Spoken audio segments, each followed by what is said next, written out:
Assalamualaikum dan salam sejahtera pelajar semua. Kota Minda kali ini adalah untuk mata pelajaran sains tingkatan 1, bab bumi. Anda boleh rujuk buku teks sains, muka surat 254 hingga 261. Jangan lupa subscribe supaya tidak terlepas Kota Minda terbaru. Baik, mari kita lihat komponen-komponen utama yang ada di bumi.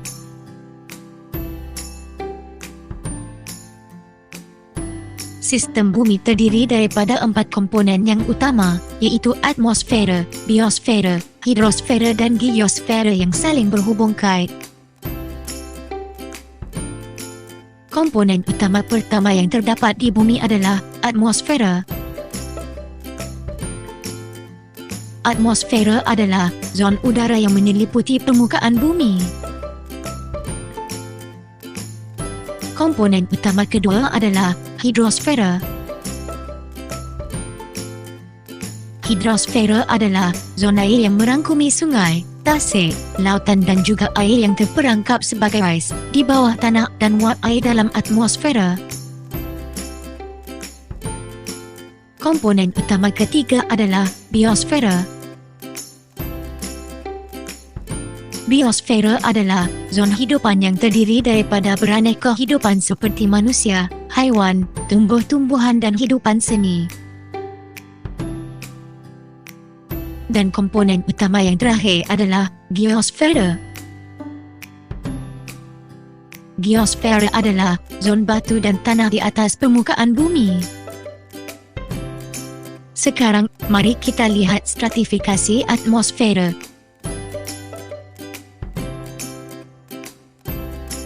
Lapisan atmosfera terdiri daripada 5 lapisan yang mempunyai peranannya masing-masing. Lapisan pertama jaraknya adalah antara 0 hingga 13 km dari permukaan bumi yang dinamakan sebagai lapisan troposfera. Lapisan ini adalah lapisan tempat benda hidup bernafas, angin bertiup, serta awan, hujan dan salji terbentuk. Lapisan kedua terletak di antara 13 hingga 50 km dari permukaan bumi yang dinamakan sebagai lapisan stratosfera.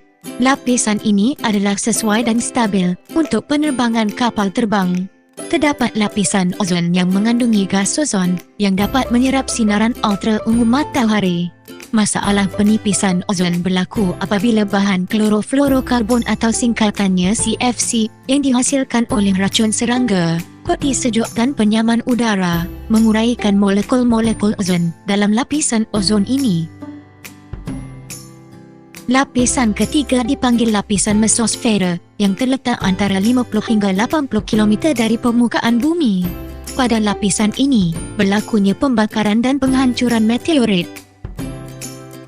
Lapisan keempat adalah lapisan termosfera yang terletak antara 80 hingga 480 km dari permukaan bumi. Lapisan ini juga dikenali sebagai ionosfera kerana lapisan ini mempunyai ion-ion yang dapat memantulkan gelombang-gelombang radio. Aurora, iaitu jalur-jalur cahaya yang berwarna-warni hasil daripada tindakan zarah-zarah pecah dengan medan magnet bumi dan gas-gas atmosfera berlaku di sini. Dan lapisan terakhir jaraknya adalah 480 km ke atas dari permukaan bumi yang dinamakan sebagai lapisan eksosfera. Lapisan ini mengandungi gas-gas ringan seperti helium dan hidrogen. Udara bertambah nipis menghala ke angkasa lepas. Satelit komunikasi yang mengorbit bumi di lapisan eksosfera membolehkan panggilan telefon dan siaran televisyen dapat diterima oleh manusia. Lautan juga boleh dibahagikan kepada zon-zon yang berbeza. Bermula daripada zon yang boleh ditembusi cahaya kepada zon yang langsung tidak boleh ditembusi oleh cahaya atau zon gelap.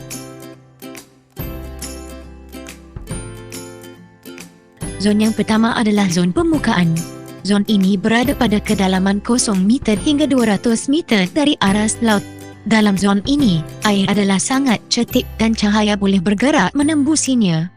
Hal ini membolehkan zon ini sesuai untuk habitat tumbuhan. Zon kedua adalah zon tengah malam. Zon ini berada pada kedalaman antara 200 meter hingga 1500 meter dari aras laut. Zon ini mempunyai sedikit cahaya atau tiada cahaya. Tumbuhan Tumbuhan suka untuk hidup pada kedalaman ini, tetapi tahap kedalaman ini menjadi habitat untuk haiwan laut yang besar. Misalnya, sotong raksasa dan pelbagai spesies ikan paus. Dan zon terakhir adalah zon gelap. Zon ini berada pada kedalaman melebihi 1,500 meter dari aras laut. Zon ini amat dalam dan tiada cahaya yang boleh sampai. Oleh itu, kebanyakan haiwan dalam zon ini mempunyai badan yang berkilau atau bersinar dalam gelap. Sekarang, mari kita lihat lapisan bumi.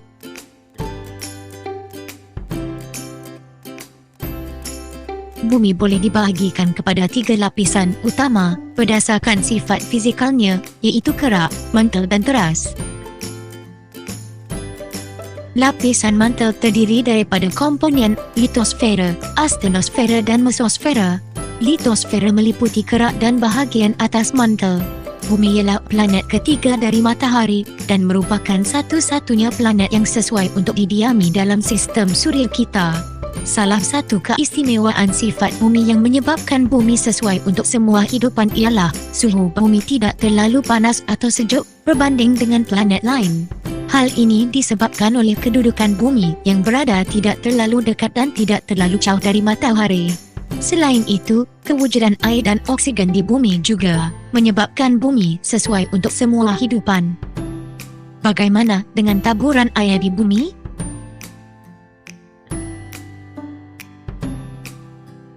Lautan mempunyai kandungan air yang banyak.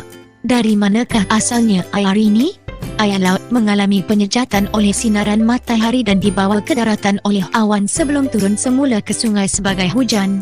Air sungai ini pula akan mengalir ke lautan. Proses kita air ini berterusan. Oleh itu, dikatakan bahawa jumlah air yang terkandung dalam bumi, di permukaan bumi dan di atmosfer bumi adalah sentiasa tetap.